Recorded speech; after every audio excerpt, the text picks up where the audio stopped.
أحب الوفاء بشتى الصور، أحب الوفي الأمين الأغر. الشيطان الرجيم. بسم الله الرحمن الرحيم. إن تكفروا فإن الله غني عنكم ولا يرضى لعباده الكفر وإن تشكروا يرضه لكم ولا تزر وازرة وزر أخرى ثم إلى ربكم مرجعكم فينبئكم ما كنتم تعملون إنه عليم بذات الصدور.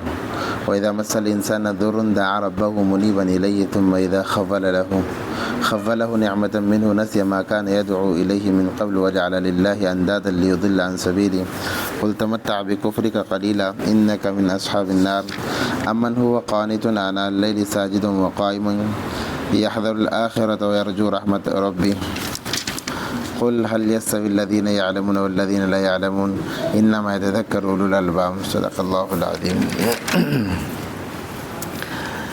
اس سے پہلے آیتوں کے اندر اللہ تبارک و تعالی انسان کی تخلیق کا تذکرہ فرما رہے تھے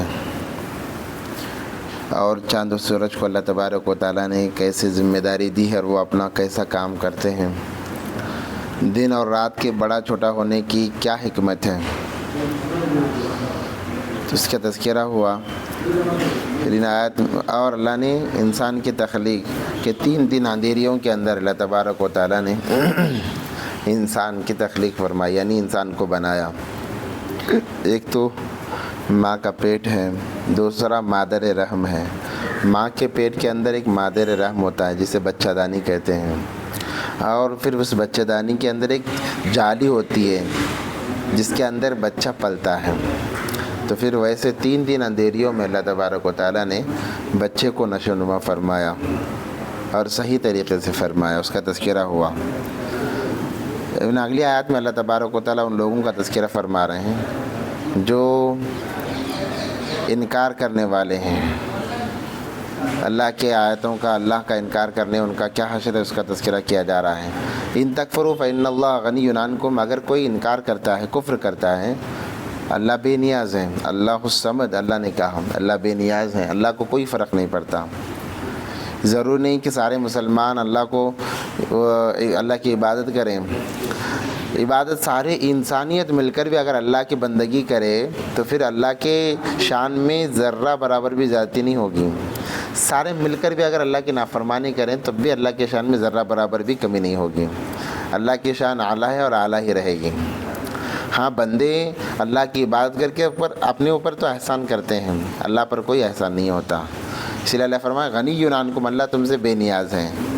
ولا یرضی لعباد الکفر، اللہ بندوں کے کفر کو پسند نہیں کرتے. ہاں، اللہ یہ چاہتے ہیں کہ میرے بندے میری عبادت کریں، جیسے ماں باپ بھی چاہتے ہیں کہ میرے بچے میری اطاعت کریں، ویسے ہی اللہ بھی چاہتے ہیں کہ میرے بندے میری اطاعت کریں. وَإِن تَشْكُرُوا يَرْضَهُ لَكُمْ، اگر تم اس کا شکر کرو گے تو اللہ راضی ہو جاتے ہیں، تم سے راضی ہو جاتے ہیں. چھوٹی چھوٹی چیزوں پر اس لیے کہا جاتا ہے کہ شکر گزاری ہو، شکر ہو. وَلَا تَزِرُ وَازِرَةٌ وِزْرَ أُخْرَىٰ، کل قیامت کے دن کوئی کسی کا بوجھ نہیں اٹھائے گا. ہر ایک کو اپنے بوجھ کے ساتھ چلنا پڑے گا کہ میں نے کیا کیا. اسی لیے قرآن میں اللہ نے صاف کہہ دیا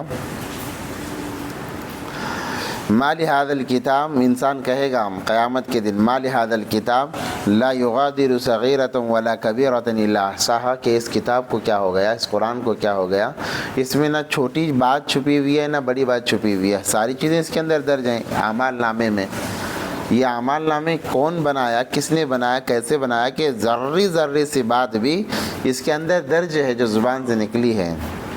ما لهذا الکتاب لا یغادر صغیرۃ ولا کبیرۃ الا احصاها، کہ ساری چیزیں اس کے اندر درج ہیں. اور گناہ کا وہاں نیکیاں اور گناہ گنی نہیں جائیں گی، تولے جائیں گے، تولا جائے گا. نیکیاں بھی تولی جائیں گی، وزن دیکھا جائے گا. اور نیکیوں میں وزن اخلاص سے آتا ہے، اس لیے ہر نیکی اخلاص سے خالص اللہ کے لیے کرنی ہے. کسی کو کچھ راستہ بھی اگر بتا رہے ہیں تو اللہ کے لیے بتانا ہے. ایسا نہیں کہ میں بتاؤں گا تو پھر میری تعریف ہوگی، میرے لیے میرے بارے میں خوش فہمی رکھے گا، مجھ سے خوش ہو جائے گا، ثواب نہیں ملے گا. نیکیوں کے اندر وزن اخلاص سے آتا ہے. اس لیے نیکیاں جب کرنے لگو، نیک کام کرنے لگو، اپنی نیتوں کو ٹٹولنا 3 دفعہ. ہر کام کے، ہر خیر کے کام کے وقت میں اپنی نیتوں کو 3 بار ٹٹولنا چاہیے، جانچنا چاہیے۔ پہلی دفعہ کرتے وقت میں کہ میں کس کے لیے کر رہا ہوں، کیا اللہ کے لیے کر رہا ہوں یا اپنے لیے کر رہا ہوں یا لوگوں کو دکھانے کے لیے کر رہا ہوں۔ دوسری مرتبہ کرتے وقت میں کس کے لیے ہو رہا ہے، اپنے لیے ہو رہا ہے، لوگوں کے لیے ہو رہا ہے، کس کے لیے ہو رہا ہے۔ اور کرنے کے بعد میں نے کس کے لیے کیا، اپنے لیے کیا، اللہ کے لیے کیا، غیروں کے لیے کیا، کس کے لیے کیا۔ ہر نیک کام کے وقت میں 3 دفعہ اپنے نیتوں کو ٹٹولنا ہے، جانچنا ہے کہ کیا ہو رہا ہے۔ وَلَا تَزِرُ وَازِرَةٌ وِزْرَ أُخْرَىٰ، کوئی کسی کا بوجھ نہیں اٹھائے گا، ہر ایک کو اپنا ہی بوجھ اٹھانا پڑے گا۔ ثم إلى ربكم مرجعكم، پھر تمہیں اللہ کی طرف لوٹ کر جانا ہے، فينبئكم، تمہیں وہاں بیان کر دیا جائے گا، بما كنتم تعملون، جو کچھ تم کرتے تھے۔ سامنے بالکل جیسے آج کل تو سمجھانا آسان ہے، جیسے اسکرین پر آپ 20-30 سال پہلے کی جو چیز بھی دیکھنا چاہو آپ کو نظر آ جائے گی، ویسے ہی قیامت کے وقت میں آپ کی ساری زندگی اسکرین پر آ جائے گی آپ کے سامنے۔ ساری زندگی جب سے آپ پیدا ہوئے، بعض کہتے ہیں کہ بالغ ہونے کے بعد سے، بعض کہتے ہیں کہ پیدا ہونے کے بعد سے، مرنے تک، قبر میں جانے تک، جو ہم نے کیا، اچھا برا، خوشی غم، ساری چیزیں انسان کے سامنے اسکرین پر آ جاتی ہے۔ پھر انسان اس وقت میں جب دیکھے گا اپنی زندگی کے ایک ایک لمحے کو، تب وہ کہے گا ما لہذا الکتاب لا یغادر صغیرۃ، کتاب رکھی جائے گی وہاں پر، کتاب کھولی جائے گی تو پھر وہ کتاب اسکرین بن جائے گی، ہر ایک پنہ اس کا اسکرین ہے، اس میں کیا ہوا، اس میں کیا ہوا، اس میں کیا ہوا، انسان خود دیکھ لے گا۔ تب کہے گا انسان ما لہذا الکتاب لا یغادر صغیرۃ ولا کبیرۃ الا احصاها۔ پہلے زمانے میں یہ چیزیں سمجھانا ذرا مشکل ہو جاتا تھا کہ لوگ سوچتے تھے کہ کیسے دکھے گا، اب تو بہت آسان ہے، چونکہ سائنس ترقی کر رہی ہے، دنیا آگے بڑھ رہی ہے، تو اب تو سمجھانا بہت آسان ہے، جیسے موبائل میں دکھتا ویسے وہاں پر بھی دکھ جائے گا۔ انہ علیم بذات الصدور، اللہ تمہارے دلوں کی بھید کو جاننے والے ہیں۔ دماغ کی بات تو چھوڑو، دل میں جو بات پیدا ہونے والی ہے، پیدا نہیں ہوئی ہے، پیدا ہونے والی ہے، وہ جاننے والی ذات اللہ کی ذات ہے۔ انسان چھپا ہی نہیں سکتا اپنے دل کی بات کو اللہ سے، ہاں مخلوق سے چھپا سکتا ہے مگر اللہ سے کوئی بات چھپتی نہیں ہے۔ وہ ہمیشہ چوکنا ہو کر ساری انسانیت بھر کے ساری مخلوقات پر نظر رکھے ہوئے۔ ایسا نہیں کہ اللہ صرف انسانوں کے پیچھے پڑے، ایسا نہیں ہے، ساری مخلوقات، جتنے بھی مخلوقات ہیں، جیسے حدیث میں آتا ہے 18,000 یا اس سے زیادہ جتنے مخلوقات ہیں، ساری مخلوقات پر اللہ تبارک و تعالیٰ ویسے ہی نظر رکھے ہوئے ہیں جیسے انسانوں پر رکھے ہوئے ہیں۔ لا تأخذہ سنۃ ولا نوم، کہا قرآن نے، اللہ خود فرماتے ہیں مجھے اونگ تک نہیں آتی۔ اونگ انسان کو، جب انسان تھک جاتا ہے، انسان اداس ہو جاتا ہے، اس وقت میں نیند سے پہلے اونگ کا جھونکا آتا ہے، اونگ کا جھونکا، کیا آنکھیں بند ہونا شروع ہو جاتے ہیں، تو اللہ نے فرمایا لا تأخذہ سنہ، مجھے وہ اونگ بھی نہیں آتی ہے، ولا نوم، نیند تو دور کی بات ہے۔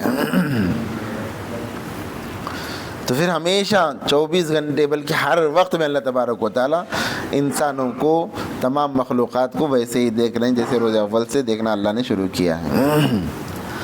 وَإِذَا مَسَّ الْإِنسَانَ ضُرٌّ دَعَا رَبَّهُ مُنِيبًا، جب انسان کو تکلیف پہنچتی ہے تو انسان لمبی لمبی دعائیں کرنے لگتا ہے، یا اللہ مجھے یہ ہو گیا، وہ ہو گیا، ایسا ہو گیا، ویسا ہو گیا، ساری چیزیں اللہ کے سامنے رکھنا شروع کر دیتا ہے۔ جب حالات آتے ہیں، پریشانی آتی ہے، تو اللہ نے فرمایا اذا مس الانسان ضر دعا ربه منیبا، اللہ کی طرف رجوع کرتا ہے، لمبی لمبی دعائیں کرتا ہے کہ اللہ یہ ہو گیا، وہ ہو گیا۔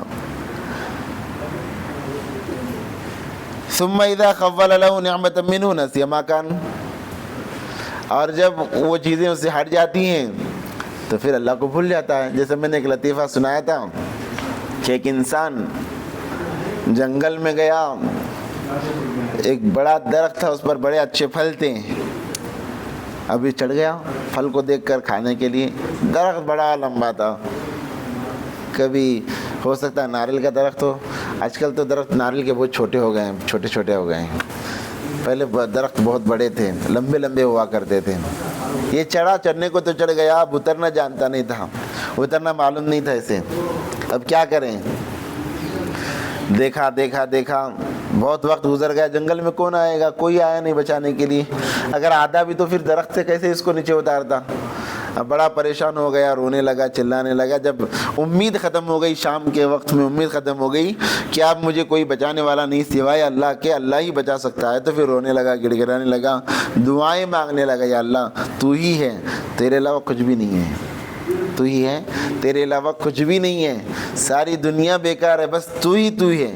بس اللہ کی تعریف کرنے لگا اور کہا کہ یا اللہ اس حالت میں پھنسا ہوا ہوں، آپ مجھے ذرہ نیچے اتار دیں تو پھر میں آپ کے راستے میں آپ کے نام پر ایک اونٹ قربانی کروں گا۔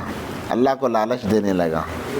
اللہ بندوں کو جانتے ہیں، اللہ بندوں کی حرکتوں کو دیکھ کر ہنستے ہیں کہ کیا عجیب بندے ہیں۔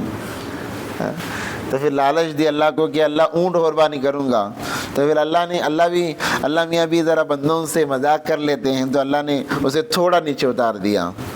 اب یہ جب تھوڑا نیچے اترا تو اسے امید ہونے لگی کہ اب اللہ بچا رہے ہیں مجھے، تو اسے جب وہ تھوڑا نیچے آیا تو ذرہ خوف کم ہوگا کہ اب میں اتر سکتا ہوں، اللہ میری مدد کر رہے ہیں۔ وہ کہنے لگا یا اللہ آج کل اونٹ بہت مہنگی چل رہی ہے، اونٹ تو نہیں ہوگا، البتہ گائے ضرور تیرے راستے میں قربان کروں گا، اللہ اور تھوڑا اتار دے۔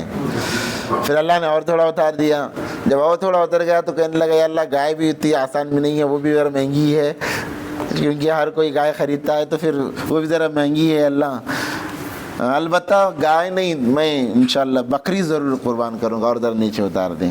اب اور ذرا نیچے اتر گیا، تو پھر جیسے ہی نیچے اترا تو کہنے لگا یہ اللہ بکری بھی بہت مہنگی ہے، اور اس کو خریدنا بھی ذرا مشکل پڑتا ہے، اے اللہ میں بکری نہیں البتہ مرغی۔ یہ مرغی سے آتے آتے پھر انڈے پر آ گیا۔ جب انڈے پر آیا تو کتابوں میں لکھا کہ تھوڑی دور تک چھلانگ لگا لیا، کہنے لگا یا اللہ اب تو قربانی کرنے کی ضرورت ہی نہیں ہے، اب تو میں بچ گیا، اب تو قربانی کرنے کی ضرورت ہی نہیں ہے، آپ کو کیا ضرورت ہے قربانی کی، میں انڈا قربان کروں، مرغی آپ کو کیا ضرورت ہے، وہ کھانا مجھے ہی ہے، چلو میں قربانی نہیں کرتا۔ تو پھر جب حالات آتے ہیں تو پھر لمبی لمبی دعائیں ہوتی ہیں، اللہ ایسا ہو گیا۔ اور جب نعمتیں ملتی ہیں اللہ کی طرف سے، نسی ما کان یدعو الیہ من قبل، اس کو بھول جاتا ہے جس کو اس سے پہلے یاد کر رہا تھا، بلا رہا تھا۔ یہ انسان کی فطرت ہے، ایسا نہیں ہونا چاہیے، ہمیشہ بھی حالات ہو خوشی ہو اللہ کو یاد کرنا چاہیے، اللہ سے مانگنا چاہیے۔ تو انسان حالات میں تو پکارتا ہے، اور جب اللہ اس کو نعمتیں دے دیتے ہیں تو جس کو پکار رہا تھا اس کو بھول جاتا ہے۔ وَجَعَلَ لِلَّهِ أَنْدَادًا لِيُضِلَّ عَنْ سَبِيلِهِ، وَجَعَلَ لِلَّهِ، اور بنا لیا اللہ کے ساتھ اندادا برابر کا، لِيُضِلَّ عَنْ سَبِيلِهِ، تاکہ بہکائے اس کو راستے سے، یعنی اللہ کے برابر اور کسی کو ٹھہرا لیتا ہے تاکہ وہ انسان صحیح راستے سے بھٹک جائے۔ قل آپ کہہ دیجئے تمتع بکفرک قلیلا، تمتع بکفرک قلیلا، کر لے جو کرنا ہے، تھوڑے دن کی زندگی ہے، بس تھوڑے دن کی زندگی ہے، کب ختم ہوگی پتہ نہیں ہے، کب ختم ہوگی پتہ نہیں ہے۔ اس لیے میں ہمیشہ کہتا ہوں، حضرت مولانا مفتی اسلم صاحب دامت برکاتہم العالیہ فرماتے ہیں اپنے خطابات میں کہ پہلے موت بول کر آتی تھی۔ موسیٰ علیہ السلام کے پاس میں اسرائیل آئے، آ کر اچانک آئے اور آ کر کہا کہ میں اسرائیل ہوں، تو میں روح قبض کرنے آیا ہوں۔ موسیٰ علیہ السلام بڑے جلالی تھے، غصہ ایک تھپڑ لگایا اسرائیل علیہ السلام کو۔ یہ پہلا تھپڑ انسان کا تھا فرشتے پر۔ موسیٰ علیہ السلام بڑے جلالی تھے، بڑے غصے والے تھے۔ اسرائیل علیہ السلام گئے اللہ سے، اللہ یہ کیا معاملہ، یہ تو الٹا مجھے مار رہا ہے۔ پھر اللہ نے کہا کہ جاؤ بولو کہ میں نے بھیجا ہے، جتنے دن رہنا چاہو رہ لو، اس کے بعد میں پھر تمہیں موت آئے گی۔ جب آئے تو دوبارہ کہا کہ اللہ، جب اللہ کی طرف سے پہلے بتا دینا تھا، کیوں آ کر دماغ خراب کر دیا۔ موت چونکہ ایسی چیز ہے، انسان ہے نا، انسان کا فوراً دماغ خراب ہو جاتا ہے موت کو سنتے ہی، تو کہا پہلے بتا دینا تھا، مار تو نہیں پڑتی۔ خیر جب اللہ نے بھیجا تو میں اب تیار ہوں۔ یہ معاملہ ہوگا موت کا۔ حضرت ابراہیم علیہ السلام کی دوستی حضرت اسرائیل علیہ السلام سے ہو گئی، اور پکی دوستی ہو گئی۔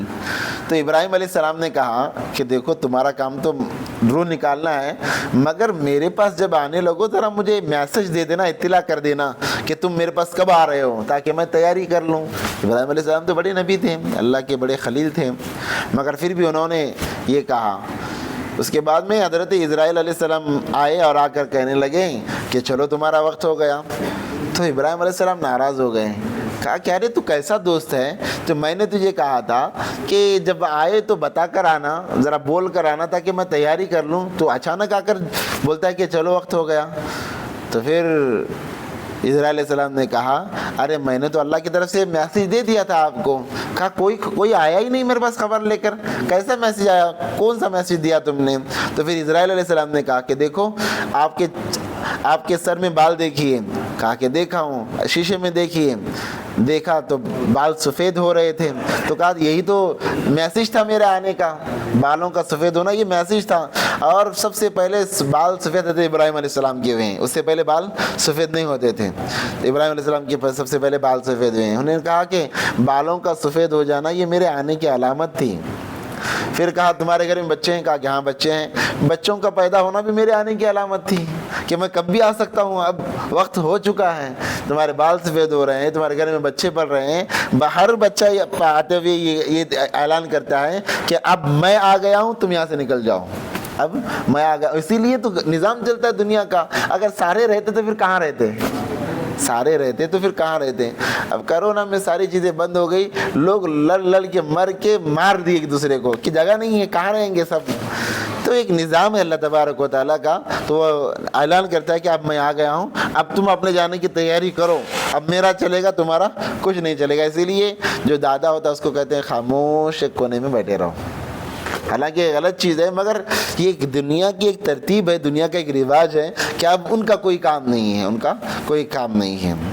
تو پھر بالوں کا سفید ہونا، بچوں کا پیدا ہونا، اور کہا کہ تمہارے گھٹنوں میں درد ہے؟ کہا کہ ہاں درد ہے، یہ تو میرے آنے کی علامت ہے، نشانیاں ہیں۔ تو اسرائیل علیہ السلام نے 10 نشانیاں بتائی، یہی تو میسج ہے موت کا، جو کب بھی آ سکتا ہے۔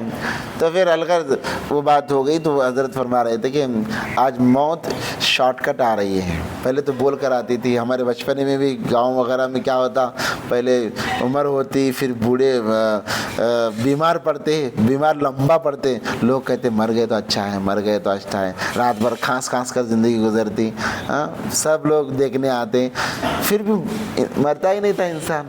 لوگ دعائیں کرتے تھے کہ مر جائے، مگر پھر بھی انسان مرتا نہیں تھا، پھر آخر میں مرتا تو لوگ کہتے کہ چلو اچھا ہوا مر گیا، تکلیف میں تھا بیچارہ۔ تو موت بول کر آتی تھی، اب بالکل موت نے بھی شارٹ کٹ اپنا لیا ہے۔ اب کیا ہے، گھر سے نکلا تھا مر گیا، ابھی بات کر کے گیا تھا مر گیا، ابھی سویا تھا مر گیا، ابھی آ رہا تھا مر گیا، بالکل شارٹ کٹ موت۔ ابھی ہاسپٹل گیا تھا، ارے بخار کے لیے گیا تھا مر گیا۔ تو ایسا کہ بس اب تو ایک دم نارمل بہانہ ہے کہ اچانک انسان مر جا رہا ہے۔ ابھی مسجد گیا تو مسجد سے آتے آتے بھی مر گیا۔ تو پھر اب موت کیسے آ رہی ہے؟ شارٹ کٹ آ رہی ہے۔ تو اللہ نے فرمایا قل، آپ کہہ دیجئے تمتع بکفر قلیلا، تھوڑے دن کر لے، جو کرنا ہے کفر کرنا ہے کر لے، کوئی مسئلہ نہیں، انک من اصحاب النار، تو آگ والوں میں سے ہو جائے گا۔ پھر کس میں سے ہوگا؟ جہنم والوں میں سے ہو جائے گا۔ امن هو قانت آناء اللیل ساجدا وقائما یحذر الآخرہ ویرجو رحمت ربی، بھلا ایک بندہ ہوا قانت آناء، ایک بندہ جو رات بھر کھڑا رہے، سجدے کرتا رہے، قیام کرتا رہے، اور ڈرتا رہے آخرت سے، ویرجو رحمت ربی، اللہ کی رحمت سے امید رکھتا رہے، اللہ کی طرف اللہ کی رحمت سے امید رکھتا رہے۔